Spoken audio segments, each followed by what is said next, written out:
We have a big tool, and we're gonna use it. Nothing's gonna stop us now.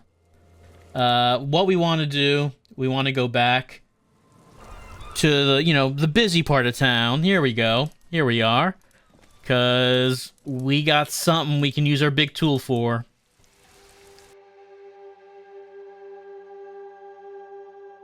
We weren't able to open this ice cream freezer previously.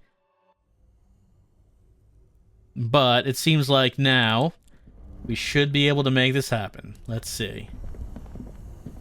This orange machine is dead still. It has a hand-cranked ice cream churner and an electric freezer. The ice around it slowly melting. Look at that. 83% +2 machine unplugged +1 better grip with gloves. Doesn't actually mention our giant tool, but that has to be helping. Ice groans and howls under the strain of your giant Gewaltsund multi-tool until the lid cracks open. Darkness lies inside, but you can faintly make out an object, intricate and foreign, left there for a sub-zero beauty sleep, a filament memory with the words "off-site copy" written on its side. Disappointment washes over you as you stare into the almost empty ice cream maker. What? No ice cream. Also, I like that electrochemistry. The one who's wild for drugs and alcohol. He just wanted some ice cream. A scoop of ice cream would have been nice, yes. Lieutenant agrees. Someone's stomach rumbles. The room feels very cold. Let's take the memory. You gently lift the cube from its frosty bedding, careful not to damage it. We should take it back to Miss Lukanen Kilda as soon as possible. I'm not sure how well unused filaments tolerate room temperatures. Yes, but aren't you curious to know what's on the precious filament? There's a radio computer upstairs. I am curious. I mean, surely it'll be fine if we just head upstairs real fast and, plug it in. Nothing could go wrong, I think. Look, as we established, we're an expert when it comes to these things.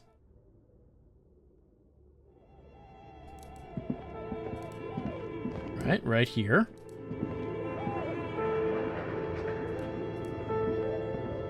Tiles on the cube are still smoked. Like a smooth draw, the filament slides into place. On the keyboard, the play key, the speaker comes to life. Static seeps through the machine's planar magnetic driver. An old lady greets you. Her voice sounds 100 years old. Good evening, Fortress Accident en rue de Saint-Ghislaine. This is East Insulindian Repeat Station 1. Please repeat. Is this the off-site copy? I might have the password for the off-site copy. Good. Please repeat the password. Afterlife, death. No, that's not it. Well, damn. What does she mean? That's not it.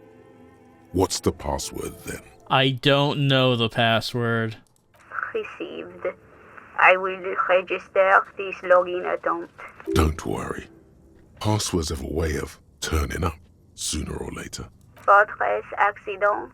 Is there anything else I can do for you today? That's all for now. Thank you, and goodbye. Tiles on the cube are still smoldering, casting the frame. Let's take it out. Slight out. I guess we could try the production schedule. Like a smooth draw. See if this works for this one. The speaker comes. Good evening, please repeat. Good. I've unlocked the production schedule. After ending the call, please press print to access the filament. Okay, so Afterlife Death worked for the first one. Really? She just used the same password? Maybe those radio computer guys aren't that paranoid after all. Fortress Accident. Is there anything else I can do for you today? That's all. Thank you, and goodbye. Tiles on the cube are still smoldering, casting the framework in a soft glow. Press print. Quiet determination. The printer starts printing, a piece of paper unfolding like a handheld fan. A black crisscross of letters covers its surface. It's a project report written by the lead producer, Andy Schott. about Whirl Untethered, a radio game developed by Studio Fortress Accident. The first few pages give an overview of the capital and workforce, while the rest of it seems to be a production schedule. Read about the workforce. Who worked there? How long? Fortress Accident employed 18 people, the bulk of the team composed of writers and concept artists. There were also radio programmers, sound engineers, a CEO, 2 marketing experts, and a single overburdened producer who developed a habit of popping Pyrrolidon in the basement to escape his obligations. But on the other hand, their obligations were piling up at an inhumane rate, a rate that could only be amended by Pyrrolidon. Read about capital. I want to know about money.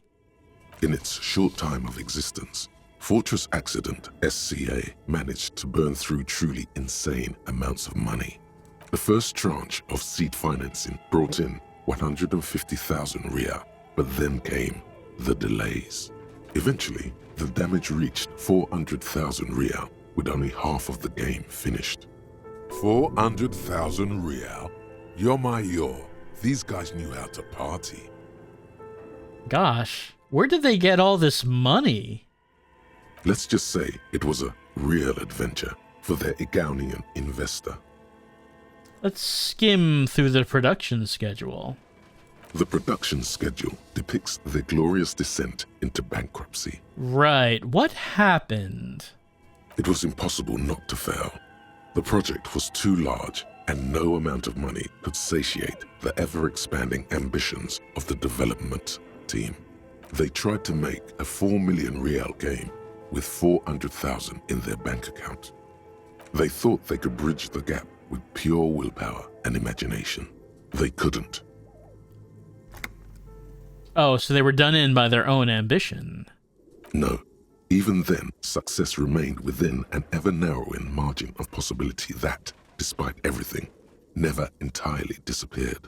That is, until they discovered the Valley of the Heads. That sounds bad. No, it was good. Too good. At the 11th hour, the lead designer, Jimsk-born Suliswaf Jalisa, decided that what Whirl Untethered needed was a secret mystical location at the extreme edge of the map. Well, sure, everyone loves secrets. This place was to be the Valley of the Heads, where the heads of all the headless constructs could be found.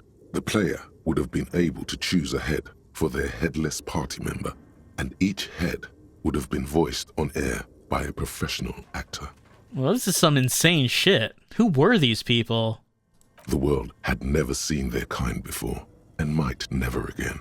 How many heads were there? So many. The last count, there were approximately 10,000 heads for 10,000 headless men, all of which could be endlessly recombined. And how many combinations could you make out of that? Do you really want to know? There seems to be a calculation here, but it may take a while. Yeah, how bad could it be?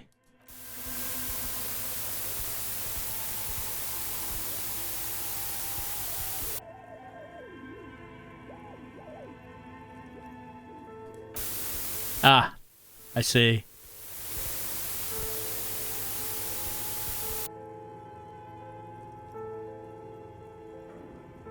Keep going.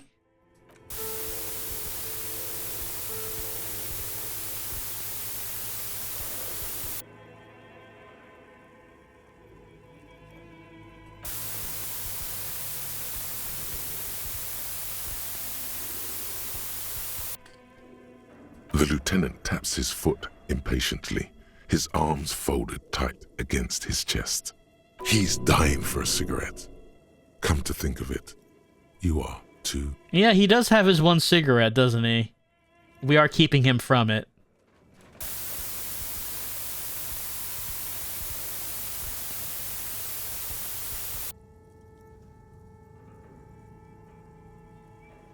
Keep going.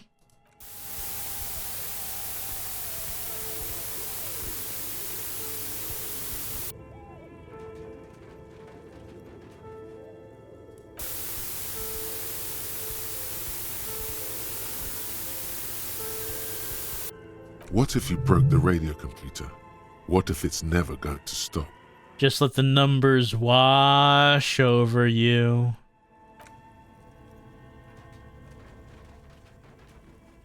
And that's it. Okay. So that's what did them in? Well, yeah, that and the catastrophic data loss.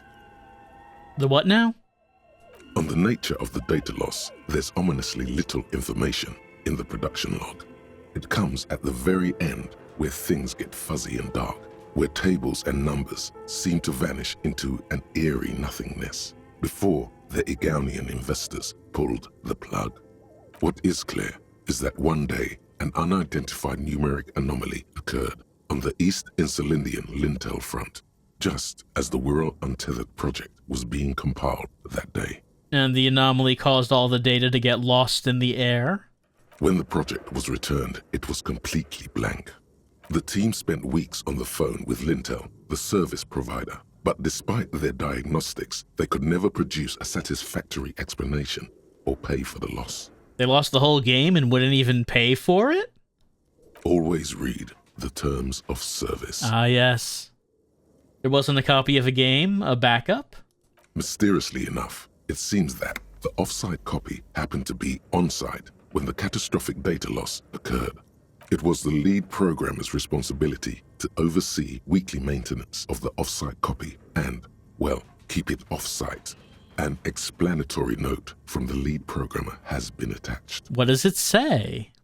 S. Lukanen Kilda, the lead programmer of Fortress Accident. The off-site copy was on-site because there was no off-site anymore. Not for me, not after 8 months of crunch.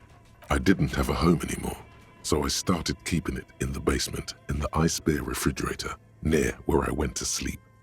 It was perfectly safe there. The temperature conditions were optimal. Well, I guess that's a reasonable explanation. That's not what her colleagues thought. Is there anything else from this lead programmer? The production schedule ends with a few random notes that seem to be added sometime later. Let's read the notes. 4 months later, by an unknown author. I am the only one left, and it's gotten rather damp here. A few other businesses have gone under, too. Slipstream switched to making skis, and the hairdressers just left, cursing Martinez. They're right, though. Something's seriously wrong with this place. Martinez, all of it. Ah, the curse was getting them. Still haven't got an answer from Lintel about what happened. All I could get were the physical coordinates of the error on the East Insulindian front on that day. Since the computation happened on air, I reckoned it had to coincide with an actually existing location. I have compared the coordinates to a map of Revachol West. Turns out it's only 800 meters from here. The address is Saint-Brun 1147. I am going there to look this thing in the eye. Saint-Brun 1147? That's what the street sign next to the church said. Tiles on the cube are still smoldering, casting the framework in a soft glow. Fluorescent play and print keys shine on the keyboard. The filament slides out of its glowing nest. Well, all right. We don't have the password to try out the other one, but at least you got to see what was on this first one.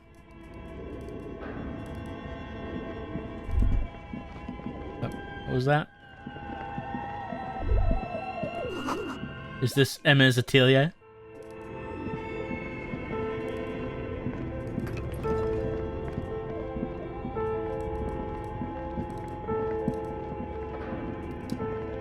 We weren't able to lift this previously. Oh, what was that? Smells like leather and sweat. The barbell waits patiently on the floor, like a dog for its master. Well, we can improve our chances there by taking our shirt off. Let's see. Do we have anything else that helps out with this?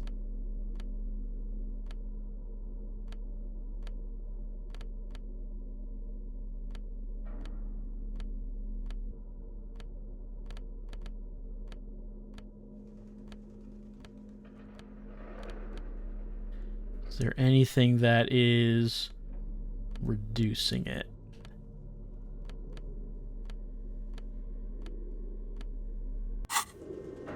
What is it now? Waits patiently on 83? like a dog for its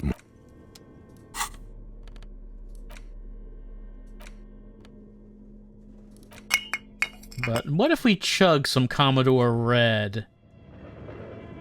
Well, hello. Someone seems to have found himself a bottle of alcohol. Here's where the magic happens. Look at the bottle. Light reflects off the green glass of the Commodore Red. The gods have been generous. Better pop it open before they change their minds. Wow, the gods of mass production have made this alcohol container laughably easy to open. A child could have done it. Well, I mean, it's for a good cause. It's for lifting a barbell. There's a satisfying pop as the cork jumps out, and the hair on your back rises like an army at attention. You've been here before. Welcome back, detective. You're home now. What will be the repercussions if I take that sip? Nothing. Some mental stuff. Nothing to be worried about. Physically, you'll be strong as an ox. Well, I mean, if you put it that way. A golden sun melts down your throat. Its rays filling your nostrils with sunshine. Your stomach melts from it into a happy, gooey mess. So does your mind. All the bad things are melting. You're you again. A real cop. A real detective. Incredibly well done. Yeah, we got experience for that as well, which proves it's the right thing to do. The bottom right corner of the screen, there's an alcohol button. Alcohol gives +1 to physique skills. Physical instrument, half light, electrochemistry, endurance, pain threshold, and shivers. This is good before rolling a white check, but damages your morale. And remember. Remember? From the void we came, and to the void we must return. Oh, yeah, of course I remember that. All right, now let's see. Barbell waits patiently on the floor, like a dog for its master. 92%. Let us let us prove our manlyhood to Kim as we lift this thing in front of him.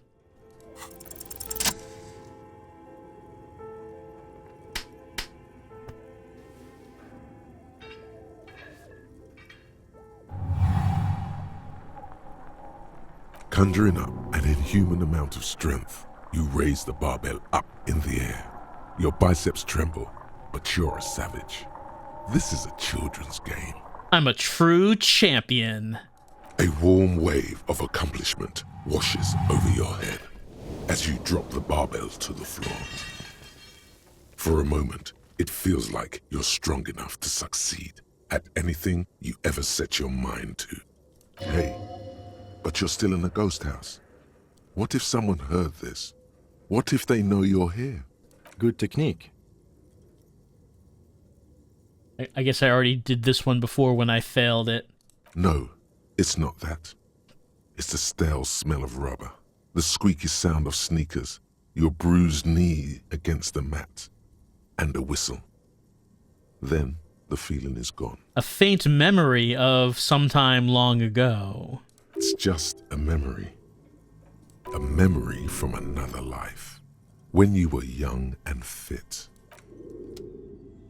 Well, great. We did it.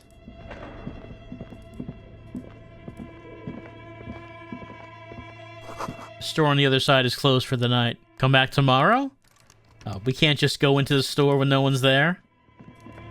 I don't see why not. That door is broken. There's nothing stopping us. And I mean, if we were able to do that, we'd be able to get all of the $1 Man books that we could possibly want.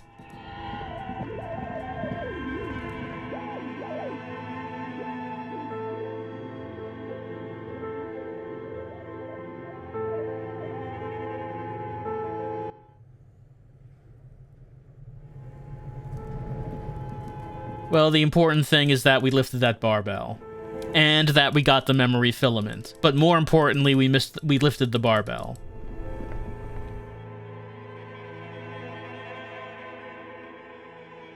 We had to drink some alcohol to do it, which is probably not a good idea for, you know, a severe alcoholic like Raphael, but it was worth it.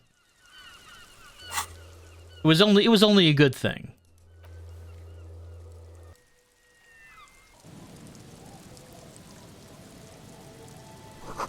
The same address the lead programmer of Fortress Accident was looking for.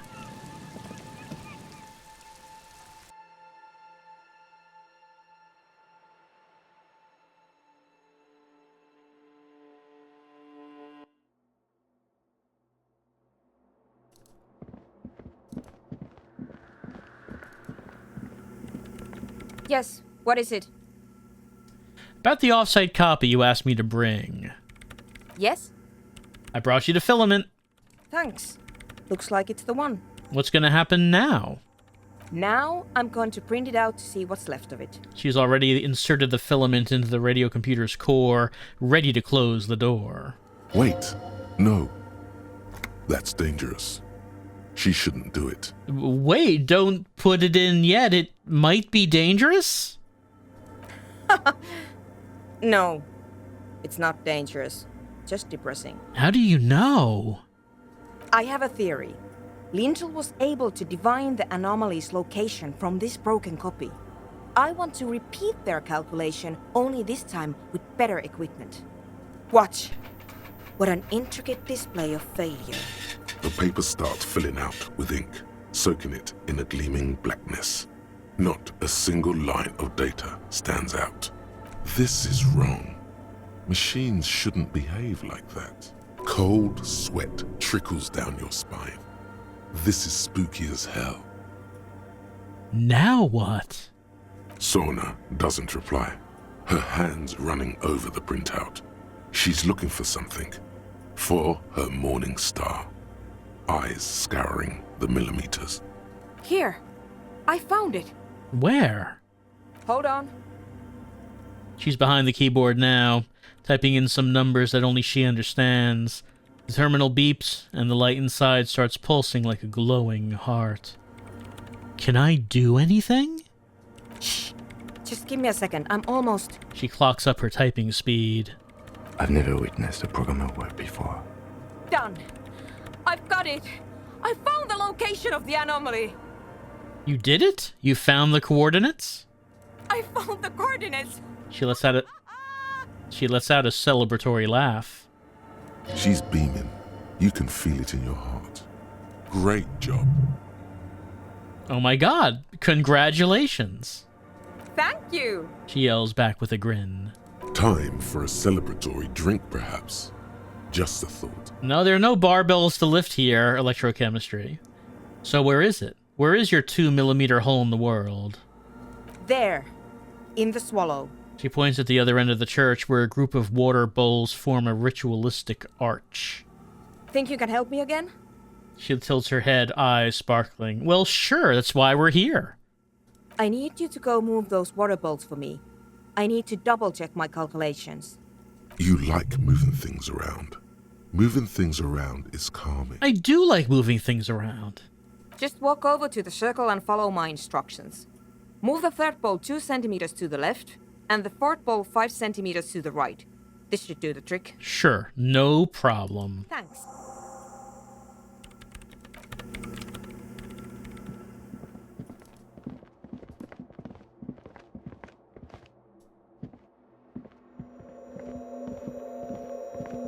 It's awfully silent again, as if someone turned off the entire world outside those walls.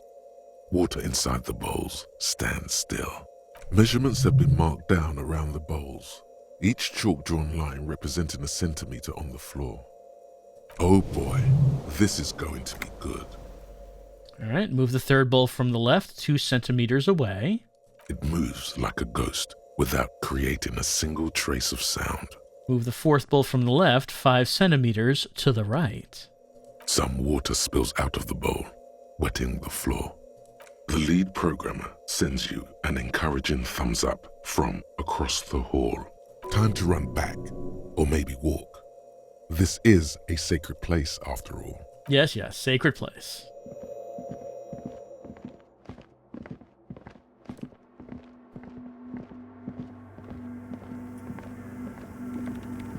Yes, what is it?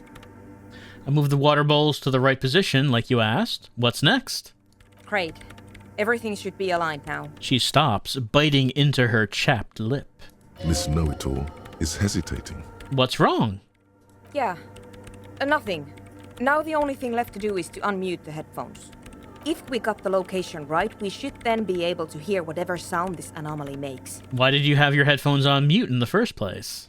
Honestly, I'm a little scared. Isn't it just going to be silence and nothing else? I don't know. That's what I'm scared of. I don't know. It could be anything. I mean, what sound does the nothing make? How can you even listen to something that doesn't exist? She turns to face you, the mainframe throwing shadows on her chin. What if silence is only what surrounds it, but the swallow itself is... She grows silent, her face very pale in the cold light of the electricity. What? I don't know. I'm just scared. Maybe it's going to be something terrifying. Maybe it's going to tear the world apart. You're overthinking this. Maybe. Maybe I'm just tired. It's scary, but we just have to face it. Yeah. You're right. Let's do it. She puts on her oversized headphones, ready to press unmute on the keyboard. The lieutenant takes a step back. And then, nothing. Nothing happens. As Sona Lokanen-Kilda presses unmute on her keyboard. Nothing but silence. You can hear some small animal cross the floor in the chancel. It's that quiet in the sanctuary. Can you hear anything? She doesn't answer. Her eyes closed and brows knitted together in a state of deep focus, one hand cupping the headphone. Well? Damn it. She lets out a loud sigh before tearing off her headphones. She's still avoiding your gaze. Well, come on. Did you hear anything? No, of course not. Nothing happened. Let's move on. Despite her fear, she was hoping for something extraordinary to take place. What do you mean nothing happened? Did you find the swallow? No. She rests her face on her hands, massaging her forehead. No. My hypothesis was wrong. According to this, I should have heard something, if I got the coordinates right. Like I said, silence is only what surrounds it. But this is just another failure. Silence sounds like silence. That's all it is. You can try on the headphones. See if you can hear anything. But don't get your hopes up. Silence is silence? You're sure there's more to it? Let's see. 58% plus 2 Kodo Mama Dink Dakwa. Do I have anything that can boost perception?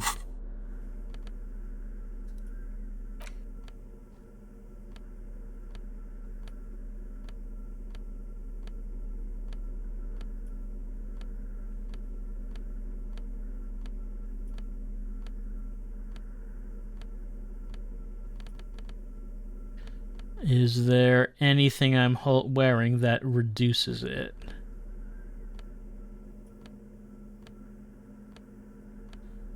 Doesn't seem so. Perception is under Motorix. It's currently 5.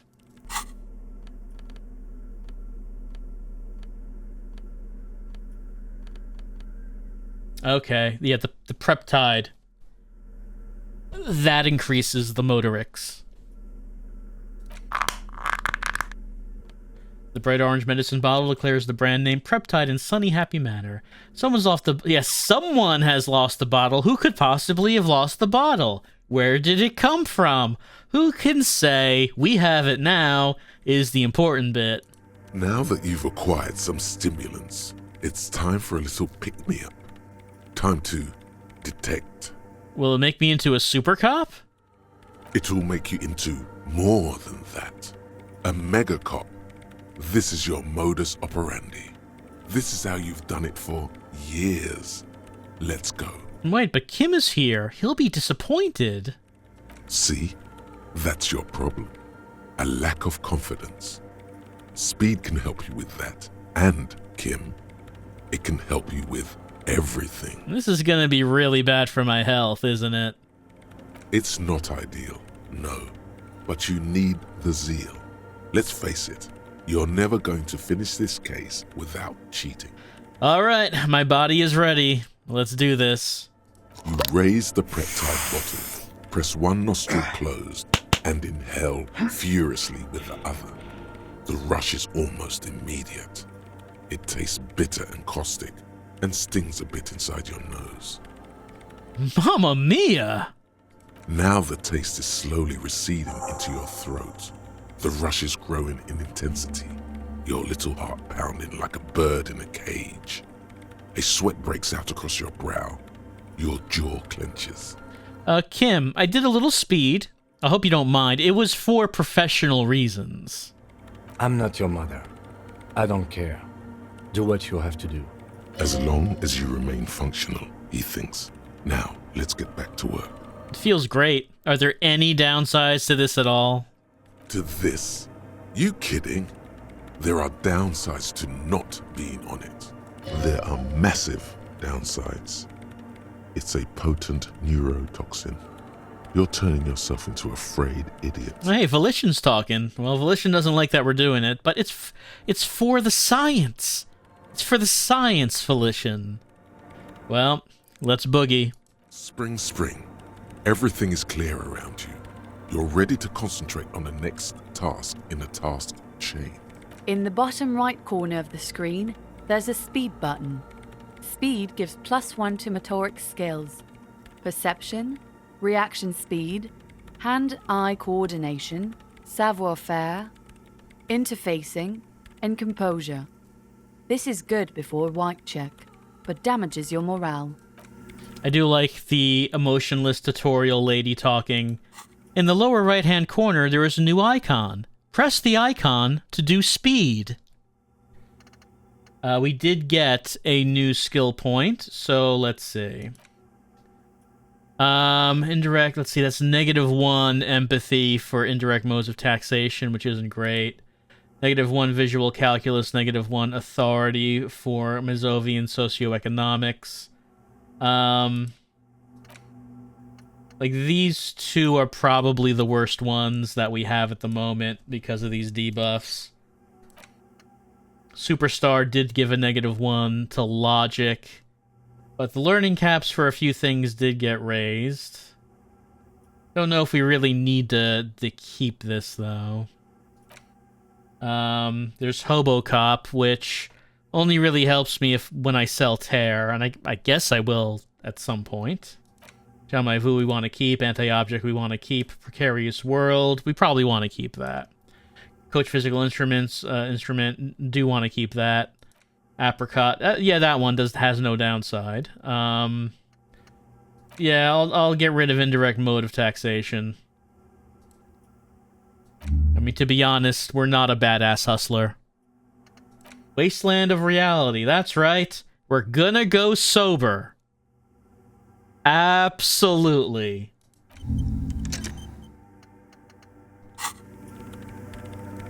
Yes, what is it? All right, 72%. But maybe we can get a little bit higher. If maybe the chat could give me something motorix. Just like maybe an additional point to motorix. So we can hear better as we put these headphones on. Just a little bit higher, a little more of an edge. Now we're at 83%. All right. Will we hear whatever it is? All you hear is your own breathing, heavy and hoarse from all the nights spent drinking. It's the breath of an old man. We did not. But there's something else. There has to be something big, something unexpected, something new, yet to be discovered. Ghosts, speak to me. When was the last time this world had anything new to say? Well, did you hear anything? I'm not sure. There seems to be something there, but I couldn't really make it out. Yeah. No, I don't think there's anything there. Her voice is bitter with disappointment. The lieutenant looks down at the floor, as if to say, you're wasting time here. Maybe the speed freaks can help you with this. Go talk with Andre. Well, I tried the speed, but I mean, sure, we can try it. And I can't really disagree with Kim, who thinks that we're wasting time here, because you know this whole thing with the church doesn't seem like it has anything to do with the case.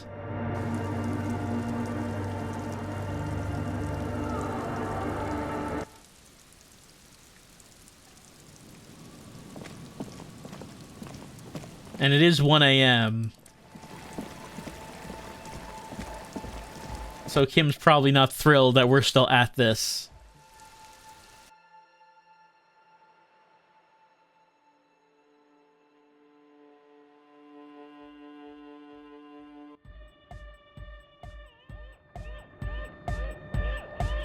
Hi again.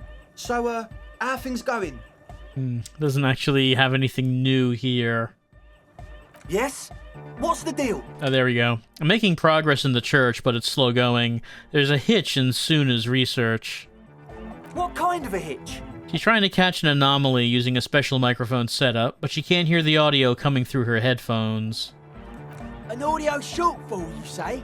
The other speed... We got speakers with massive low end. There's a good chance it can do it. Alright, we got some subwoofers. They've got one speaker. One.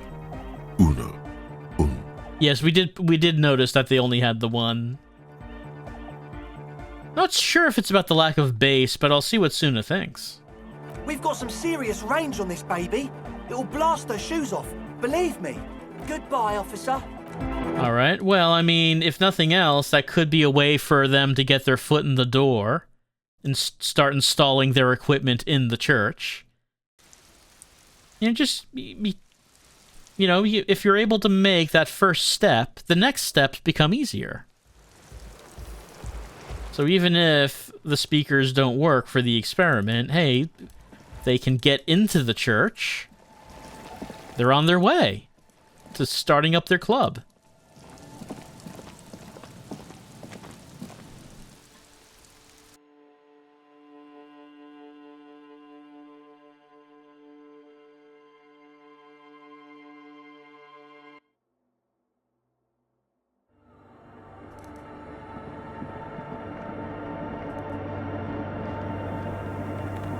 Yes, what is it?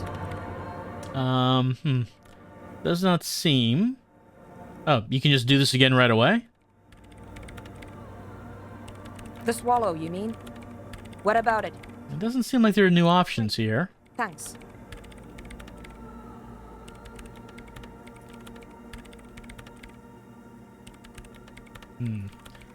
Said that we would talk to Suna about it, but doesn't seem like we have any options to actually talk to her about it. Hold on, let me just, Let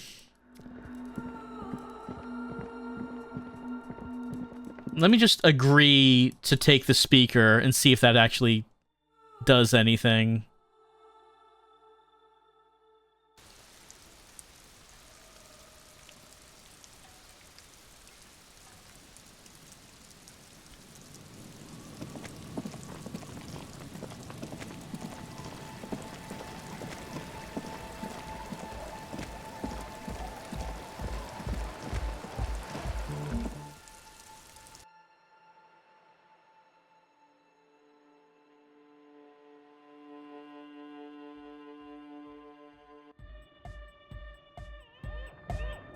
Hi again.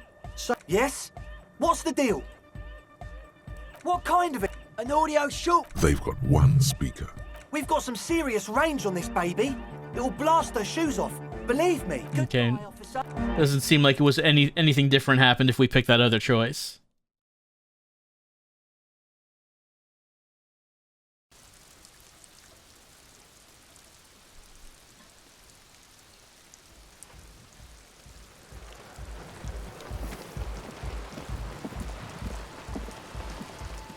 Hello again.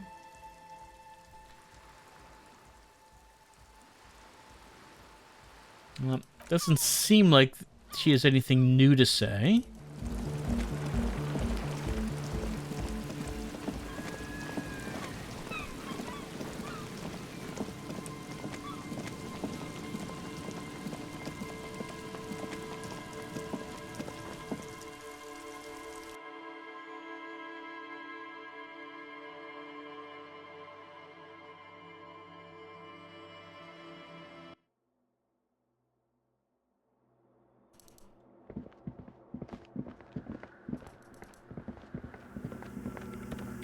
Yes, what is it? Alright, well, I guess we did get a +1 for examining the speakers. So it does give us a better chance. I guess let's try it again. Everything There we go. You are draped in silence like a drowning man staring into his puny little headspace. And then the pressure changes. What does it mean? It feels like flying on an aerostatic, or when your ears pop, or like a subtle difference in the atmosphere, a weather change hanging in the air. What if the sound you're looking for is too low for you to hear it? Suna, what if we just need a better sound system? A better sound system? Alright, but where would we get one? Suddenly, a rhythmic beat permeates the walls, causing a small patch of decorative stucco to crumble onto the wooden floor. They should really allocate some renovation funds to this place, Murmurs the lieutenant, inspecting the damage done to the arabesques. Well, who would they be? I guess the government of Martinez, but they don't seem too interested in fixing anything up. No. What they really should do is shut down the disco men for disturbing neighborhood peace. Well, they could help with the speakers. You mean the speed freaks? She closes her eyes as more dance music invades the holy silence of the sanctuary. Of course. The speed freaks. They have a fantastic sound system. And you think they would help me? They would if you wouldn't mind them moving in with you. I guess I could live through a week or two of peaceful coexistence. Great. I'll go talk to them then. Sure. Let me know how it goes. Thanks, officer. Alright, see, we're making it happen. Getting people to coexist with each other.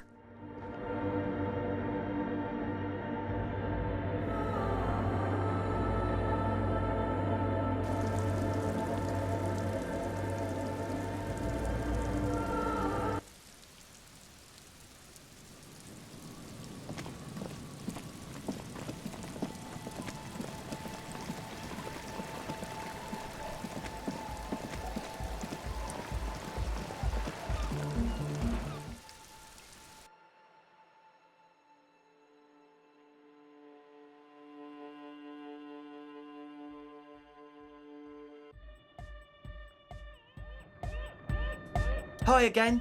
So, how are things going? Yes? What's the deal? Good news, I managed to convince Suna. She's okay with you guys moving in, but on one condition, she needs your speakers for her project. We are grateful, Copman. You're a true ally and the augury of a new era of Nordic dance music. Wow, we're an augury. The speed freak smiles, happier than he's ever been before. You're gonna have to share space for a couple of weeks until she gets her research finished. That's fine. We can manage. He grins, excited. And you're still sure about keeping our little side business, right? Oh, you mean the illegal drug lab? There will be no shady shenanigans in the church. Only love and Anadic dance music. Fine. We can make do. It's going to take us a bit to move our stuff inside. A couple of hours, maybe. Come check back later. Let's get moving. We did it.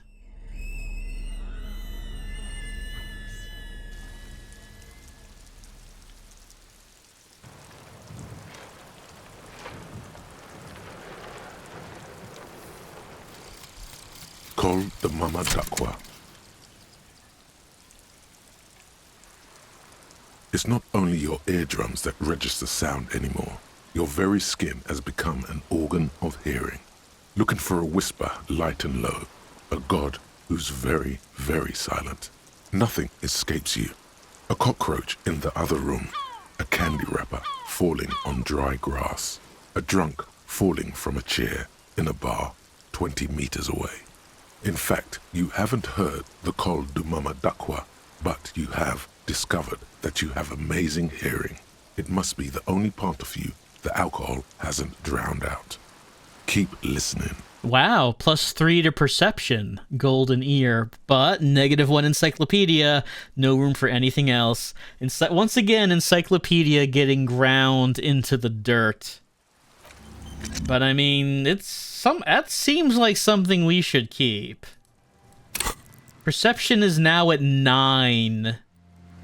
That's the highest stat we have, even higher than physical instrument. We have incredible hearing, while encyclopedia is at 0.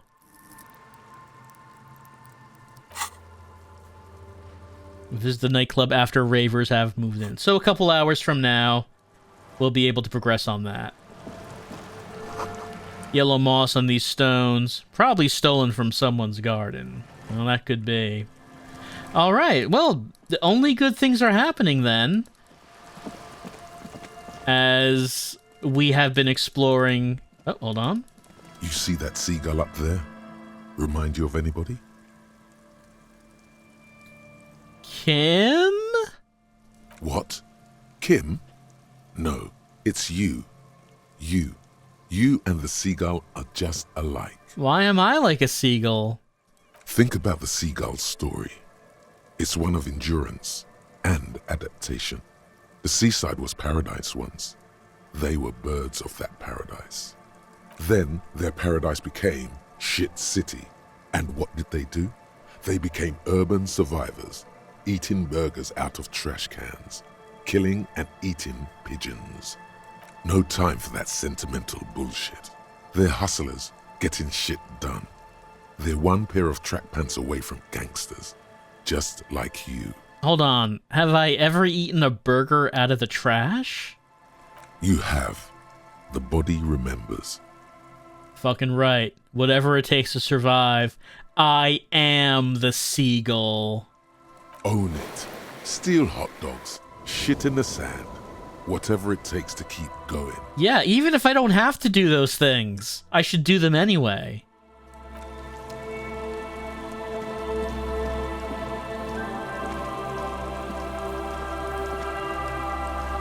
I guess it stops there. I like how that didn't result in like a thought or anything. It was just letting us know. Oh, there's some real right there. Just letting us know about the seagull, just in case we needed some healing, and we did, and we embraced it.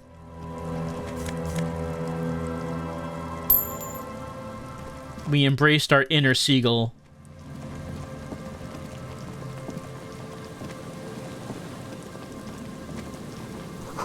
A dead phone, a smashed receiver, like someone hung up too hard. Someone must have worked hard to smash the plastic dome. A metal payphone under a yellow plastic dome. You could use it to call someone, unless you're out of change. We have some change. You hear the tone. The machine is inoperable. Dialing a random number? I guess we could. Is it really random, or is it a number from our forgotten memory? Calling. Still calling. This feels wrong. Should you be doing this? I don't know. End of tone. Someone picks up. Pierre, is that you, Pierre? No, this is not Pierre. Do you have any news about Pierre? Who is Pierre? He's my sister's grandson. He used to visit me as a lad. Fine young man. But who are you, then? A salesman of some sort? Modern goods are rubbish, and I can't afford them anyhow. It's a shame what you did to our country. The woman moans, and the phone lines howl in unison with her. No, I'm a police officer. To hell with the police. To hell with you. Her voice is drowned in white noise. Sounds like waves washing a beach, growing in volume until the call suddenly disconnects. You get a sinking feeling. It makes you look if Lieutenant Kitsuragi overheard you. To your relief, he did not. I guess we could keep calling random numbers, but I honestly don't know why.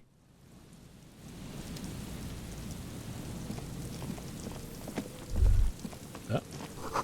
You can imagine why. Calls become terrible sometimes. Someone has left an unidentifiable article of clothing on this railing. It smells really bad. Take a closer look. It's streaked with dried seagull shit and tangled with pieces of seaweed. A dangling arm suggests that there might be a jacket beneath the crust of filth. Please tell me you're not taking that with you. It might be a clue. A clue? You think our suspect is a seagull who's been defecating on unsuspecting jacket? It could have been multiple seagulls. The lieutenant sighs. You should still take it. Absolutely. Filthy jacket. Oh, actually, we should equip our flashlight. Let's take a look at the filthy jacket. Let's see. Not that. That's the RCM commander's jacket.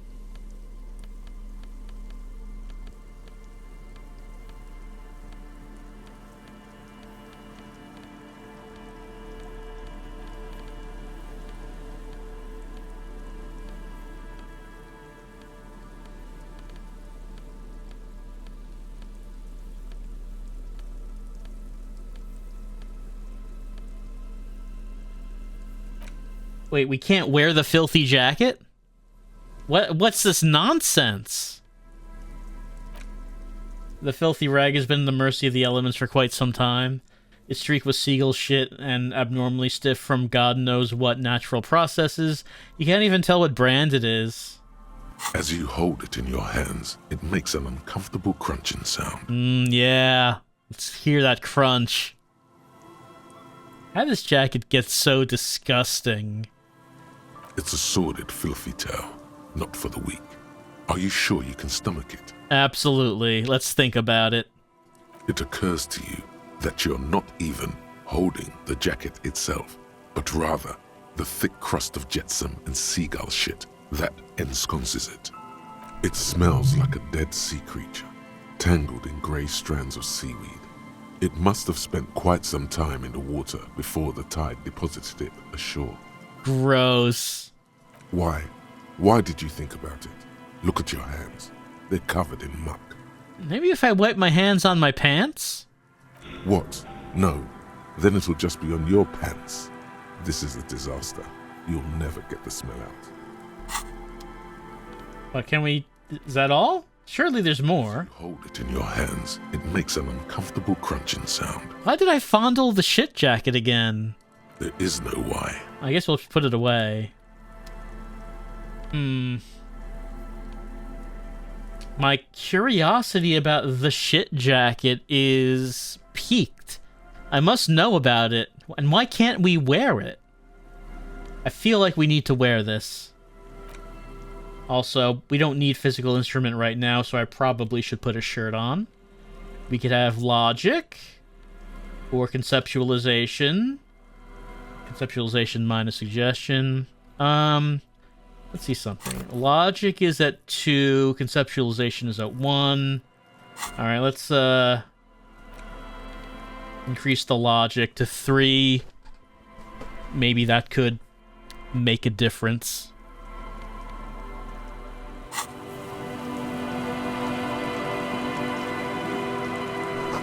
Coin-operated weighing machine. Hasn't been used for a decade. Some real. Makeshift roof. Vagrants have tried to make the boardwalk habitable.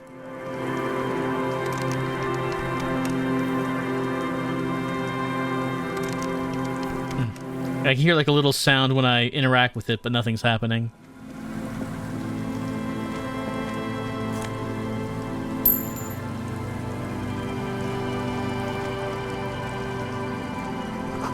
Big wine canister. It's open and empty. The smell. It's awful and familiar. Hold on. That is awful. It doesn't help. You can still smell it. Keep it in now. Don't overreact. Breathe. What is it? Don't you recognize it? That hideous pungency. That faintly cloying sweetness. Only death smells like that. Something cold wakes in the pit of your stomach. Fear. Kim, what's that smell? The lieutenant has already brought a handkerchief to his nose. Eyes up, detective. Something's not right here.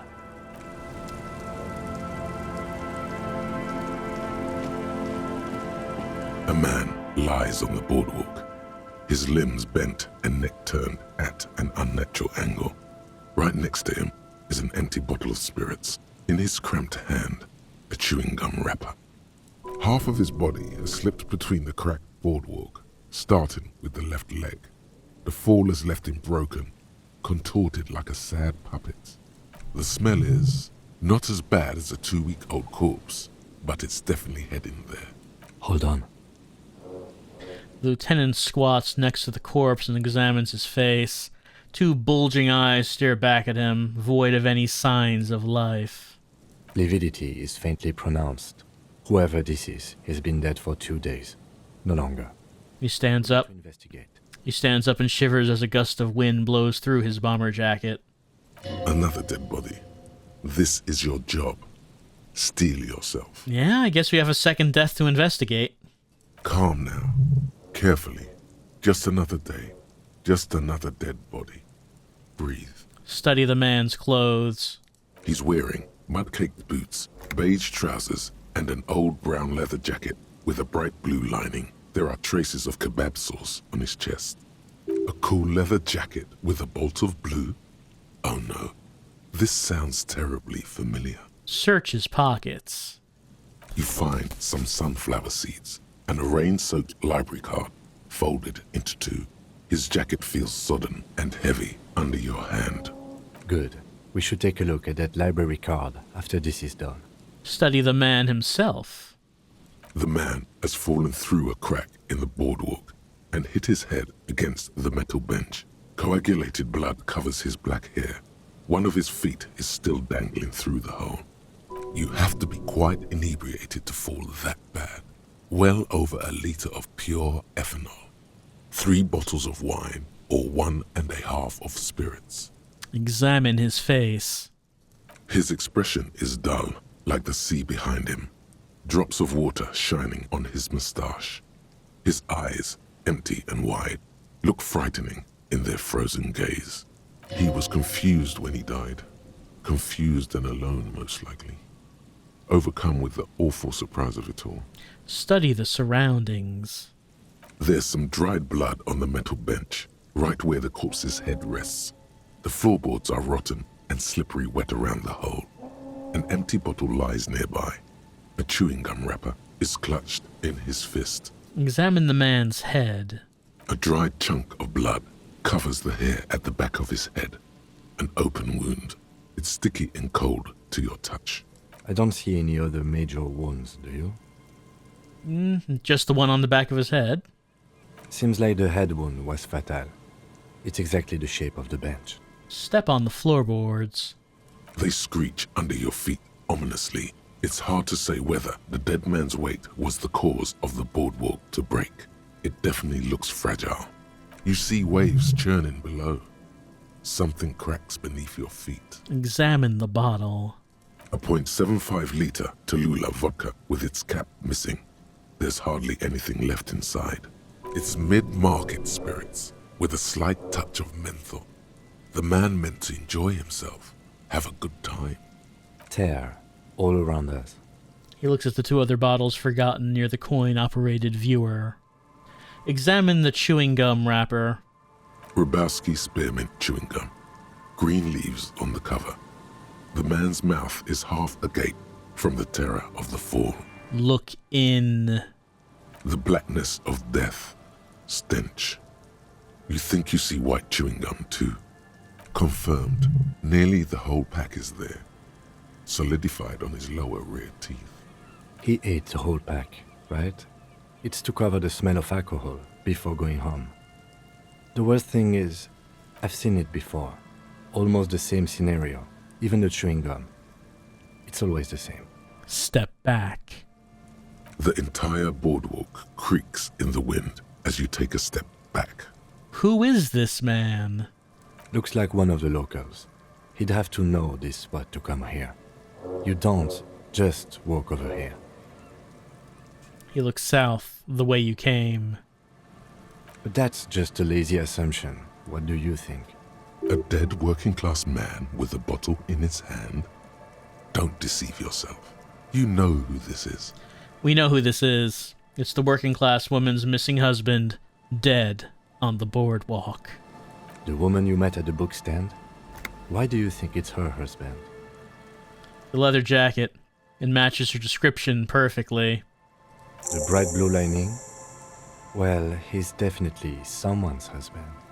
What do you think happened here? Death by misadventure. He slipped and fell through the boardwalk. A truly unfortunate accident. If it wouldn't have been for that bench, he'd be alive. You think he was drunk? Oh, yes. What about alcohol poisoning and liver failure? Some symptoms of acute alcohol poisoning could have definitely played a role here. Severe confusion, respiratory depression, unpredictable behavior. But I think that death arrived through head trauma, not liver failure. What about the kebab? What about it? The deceased ate some kebab. It's probably from a nearby place, maybe in the box. Yeah, I wouldn't think that had anything to do with his death. Someone should be held responsible for this broken boardwalk. It's dangerous. They'll seal this place off after the news reaches the coalition officials. I doubt that they have enough resources to actually repair the boardwalk. Not that sealing it off would keep anyone away. All it does is keep the city council's hands clean. Right. It does seem to be a pretty straightforward misadventure, although there's still a question of identifying the body. What should we do with him? From where I stand, I can see two options.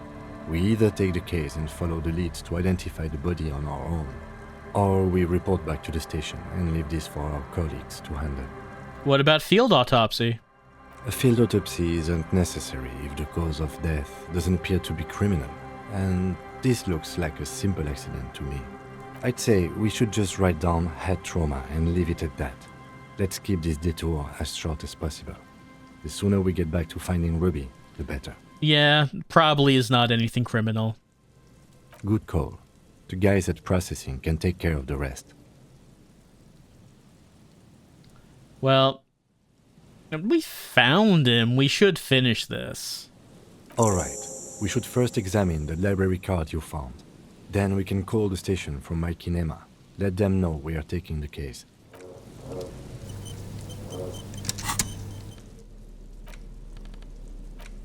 A library card found from a pocket of the dead man on the Martinez boardwalk. It's still slightly damp to the touch. The cover bears the stamp of Jamrock Public Library. The library card is folded into two and still slightly wet to the touch. The front side reads, Central Jamrock Public Library Card, issued to Billy Mejean, expires July 53. Look inside. Whoever owns this card is an avid reader.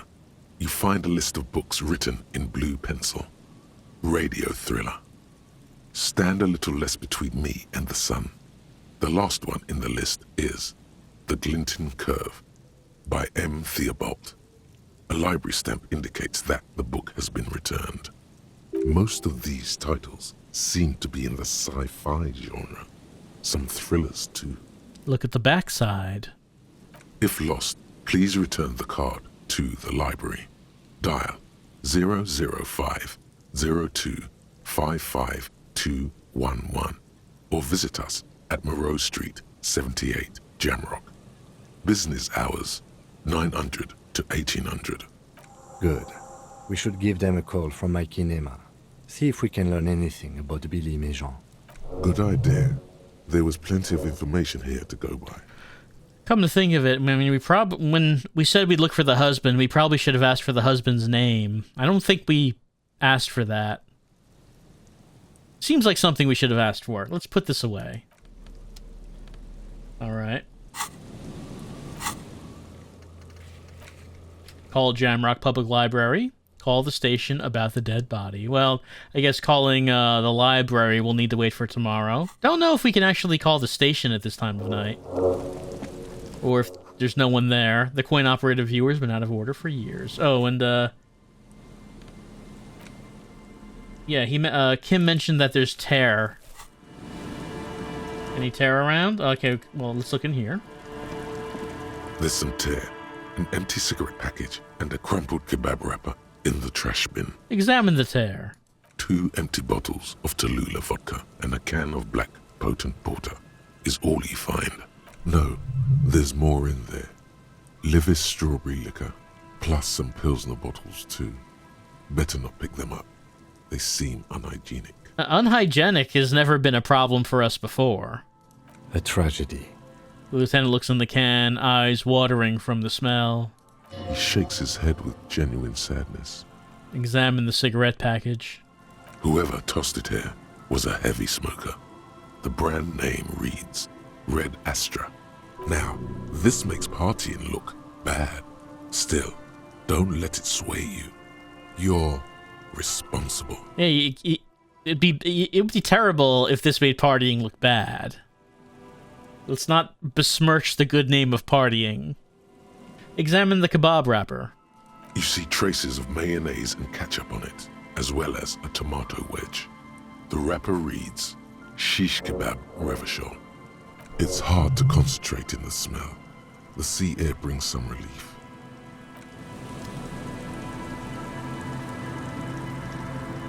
Alright, I guess we're not taking the tear. Moonshine, probably. Smells like tasty fermentation. I guess the tear is technically evidence, so... Oops.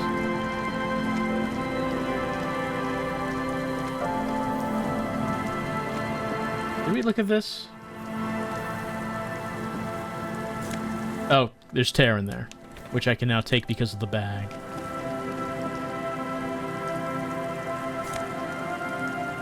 Oh, Mega Bino's prescription lenses, +2 encyclopedia, -1 perception.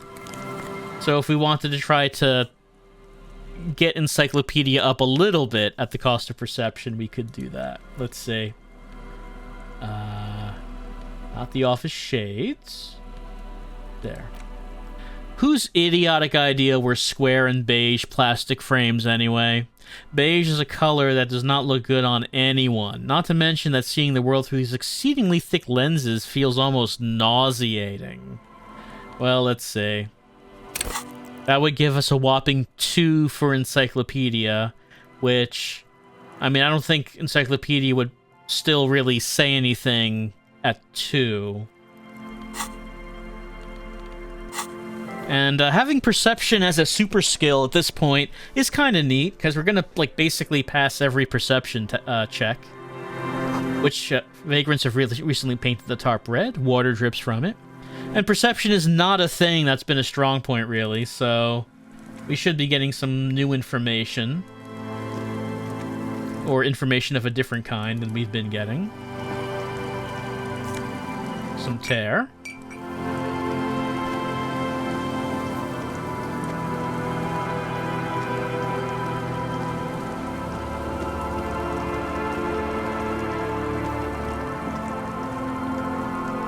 I guess we cannot walk further to the left here. We can walk down and to the left. Oh, we can get in here from there. The beams are splintered. The bridge didn't collapse on its own. Artillery broke it.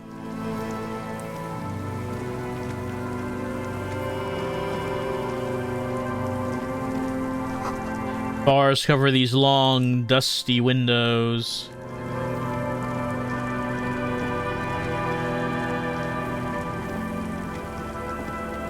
Ah, we could have gotten there from here.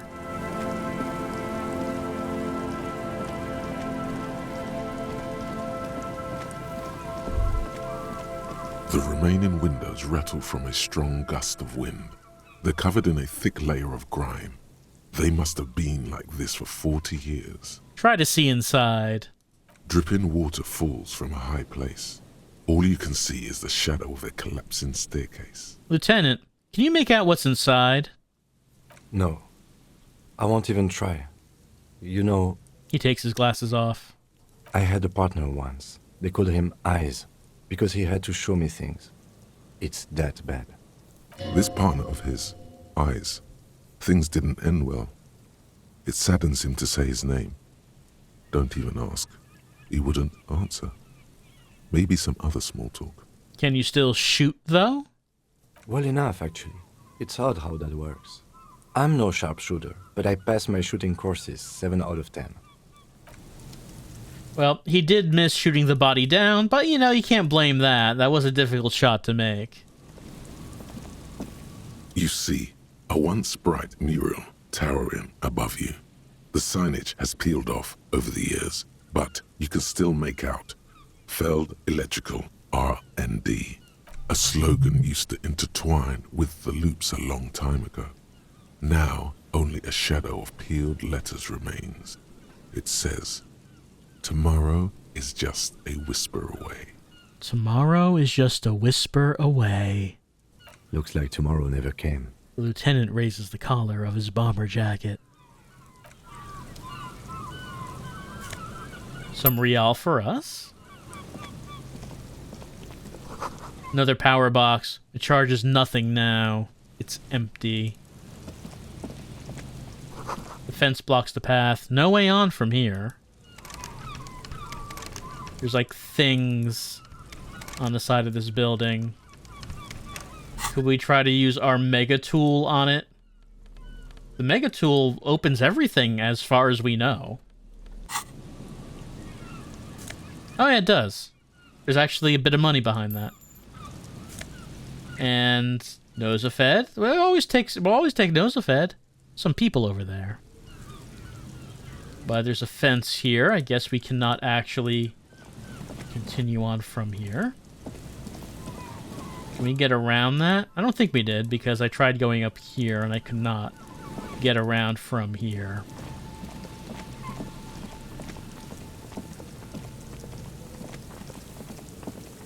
Oh yeah, but there was a thing here. A postcard. We can sell that postcard.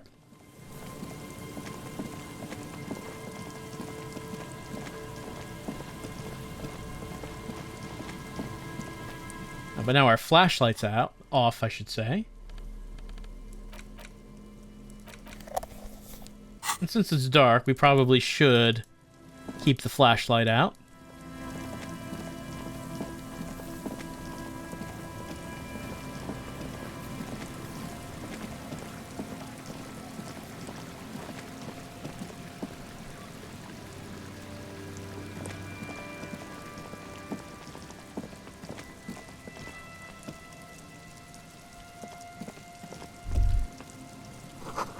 Little black swallow circles above you. You hear it chirrup.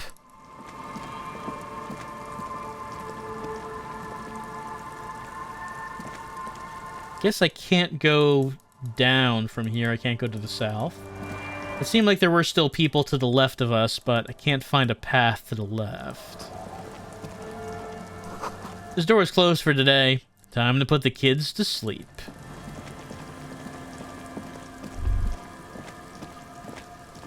A drop in temperature, an easy flow of air, an empty street. Before you, a thoroughfare unjammed with lorries. No more drivers smoking on hitch steps. Just silence. What did the smoke smell like? Chemically sweetened. Across the road, a forgotten bus stop. Corrosion has opened a hole in its roof.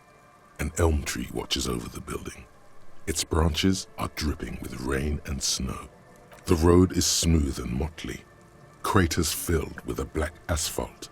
The asphalt, first laid, is grey already. A row of tenements are under construction in the distance. Who are the people who live across the road? A tub warm with water, white with soap. A man bathes while radio waves transmit the lottery numbers. 4, 18, 21, 4, 1. A modern washing machine rattles a drawer full of silverware. What about the bus stop? Number 312D. Young girls used to come here, huddled up, hoping for more warmth than their thin coats give them. The bus took them to school. It has not run for 8 years. There were not enough girls to sustain its cost. What about the road? Craters pocked the surface. Children played in them. until heavy trucks full of black pitch rolled in. The landowners have filled the craters with money. It is a vital artery of the flow of trade. There's one bump on the road. A dead dog lies flat about 200 paces away, right at the turn. A dead dog? Tragedy comes from the wheels of a fast RCM vehicle, hurrying to work. The cold washes over you. The sound of the sea has grown distant. Wonder who might have been driving that vehicle. And that's enough. The wind moves the aerosol. A detective stands behind the boom barrier. A breeze moves a curl of his hair.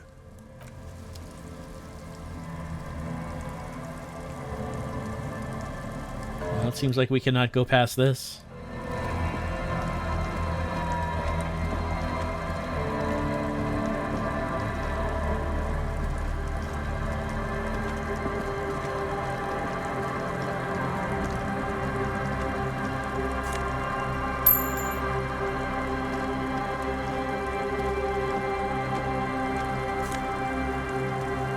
Magnesium and some money.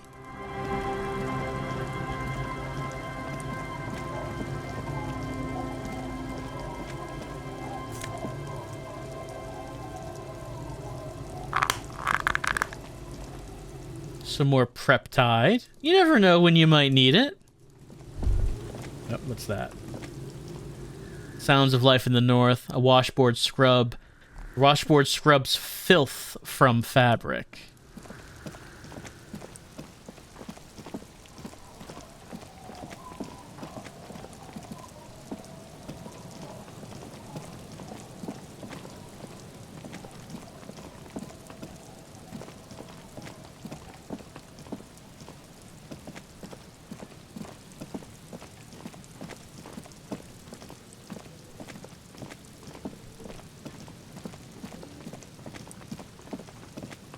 Here's where we're getting back to the main Martinez area.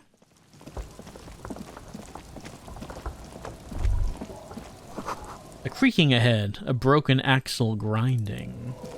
Perception is giving us a lot of little bits and pieces here and there. Seems the walker was either very confused or drunk out of his mind. Oh, what? I don't know what they're talking about. The person who crashed that car? Drunk out of their mind as they wandered around? I don't know about that.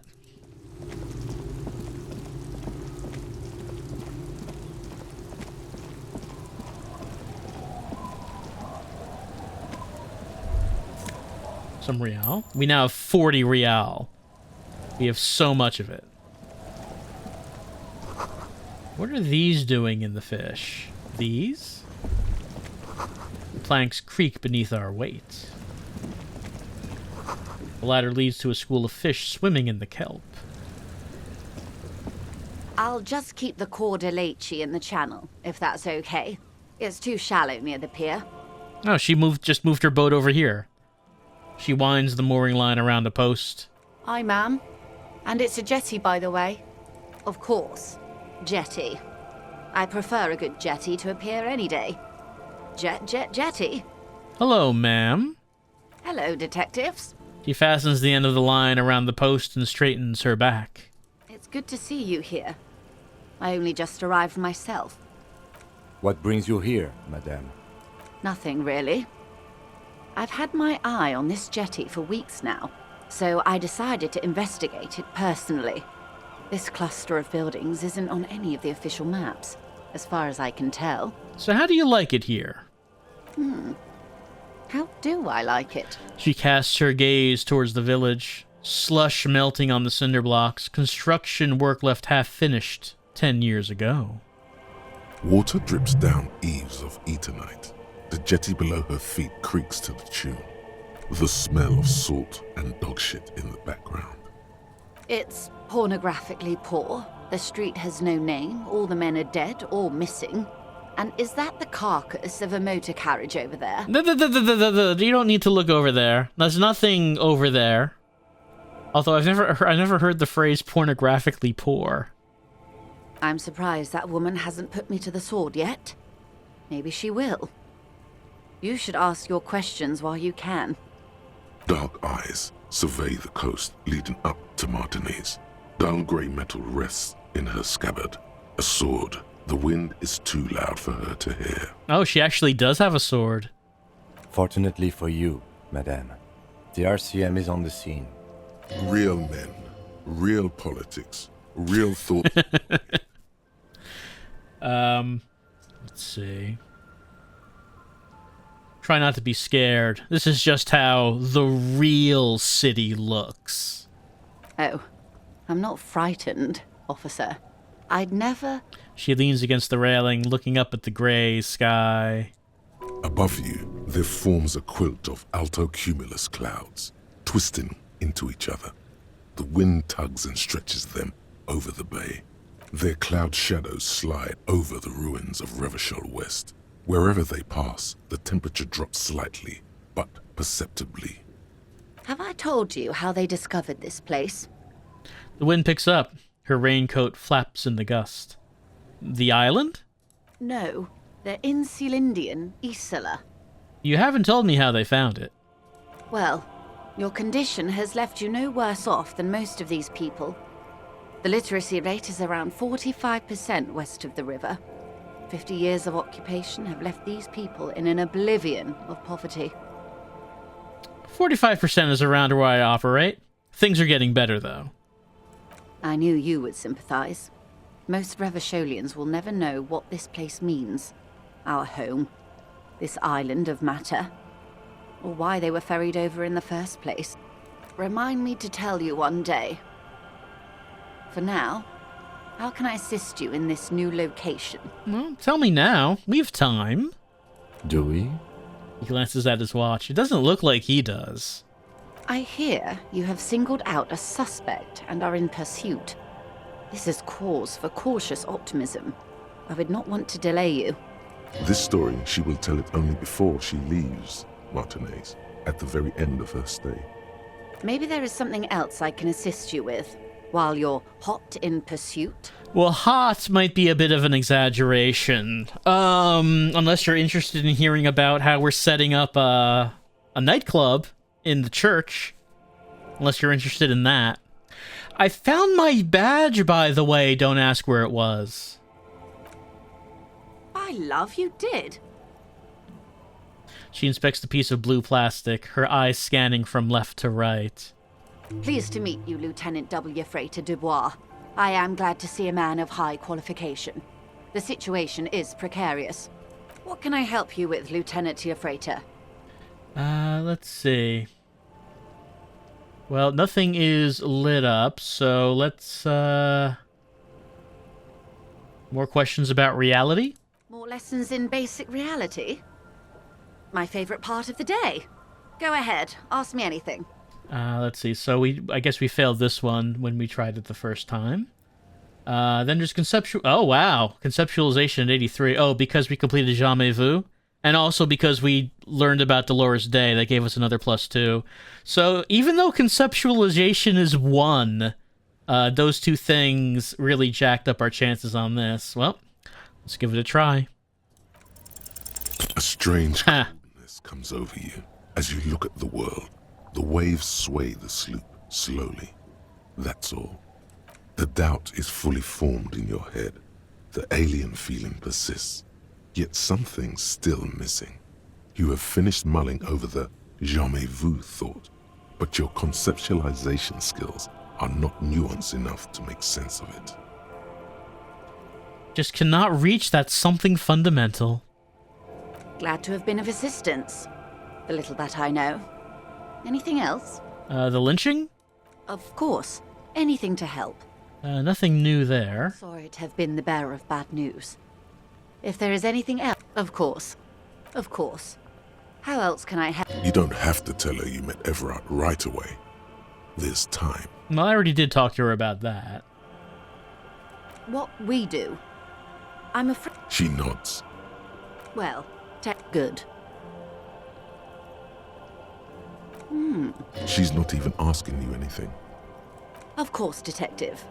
I fear I've told you all. Is there anything else I can help you with? It doesn't seem like there's anything, just at a first glance, it doesn't seem like there's anything new for the badge. The only thing that we could have possibly done was reaching for something fundamental. Part of the day. So there are still two white checks that we could do.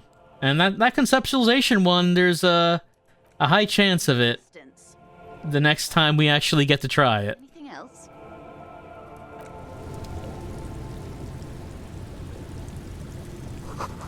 The boat is floating freely in the water, unmoored.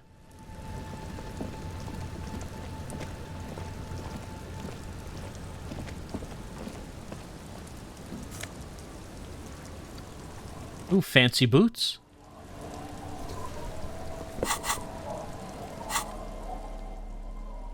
Look, our current shoes give us +1 empathy. And if we were to put these on, we would be getting even more perception. See, empathy is at 5. Perception probably doesn't need an additional boost. At least, right, probably doesn't. Here's the postcard we picked up. This one has hell written on its back. Cannot be further from the truth. It's the boom years, and Quaron, the nicest district in Rivershall West, is enjoying a sun-drenched day. Tall and handsome buildings rise from the riverside, steel, iron, and yellow limestone, with cloud shadows sliding on the facades.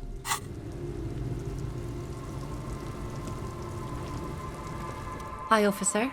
A woman in a raincoat stands on the quay, considering an overturned boat. A sword in a scabbard hangs from her hip. Anything I can help you with? As always, I am the Lawbringer. You've graduated to Lawbringer now? Men with authority have their quirks. Comes with never being second-guessed about anything. She waves you off. So what brings you here, Lawbringer? Ooh, a thought. That depends. Where are we exactly? A fishing village on the seashore. This place doesn't really have a name. It's sometimes called Elysium. Why? The sign on the street leading here is illegible. Has been since they built this place. The wind rattles her earrings. I have questions. The first is, what's your name? The name is Lillian. People call me Netpicker. She gestures. No time for questions. And that was actually the second one. She gestures towards her fishnets. Indeed, you're always confused as to your whereabouts. Well, yes. That's why I need assistance. Ask her about the cool sword. Helps to break the ice. Nice sword. Does it come with a story? Unfortunately, the factory sold this one with a 3-year warranty instead of a story. It's to intimidate folks, mostly. It is imposing. It's a regular mass-produced sword, like a shovel or an axe. Nothing fancy, just for intimidation. Why do you need intimidation tactics? From time to time, people need a lesson in respect. That's just the way it is. Back in the day, I caught the eyes of many men. And believe me, men need a lesson in manners from time to time. Can I borrow the sword? No, I'm afraid not. Tempting to confiscate the blade I used to keep these animals in check. You would put me in an early grave. Is she flirting with you? A little? You think she might be? Why don't women arm themselves? Why don't more women arm themselves if it's so effective? What makes you think we haven't?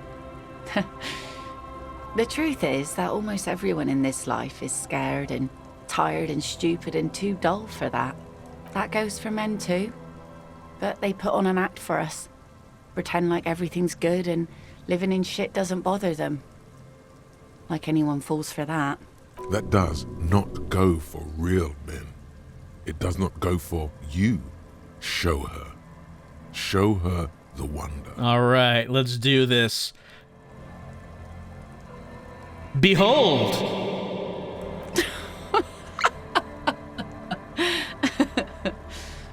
Her eyes meet yours, and suddenly she starts laughing.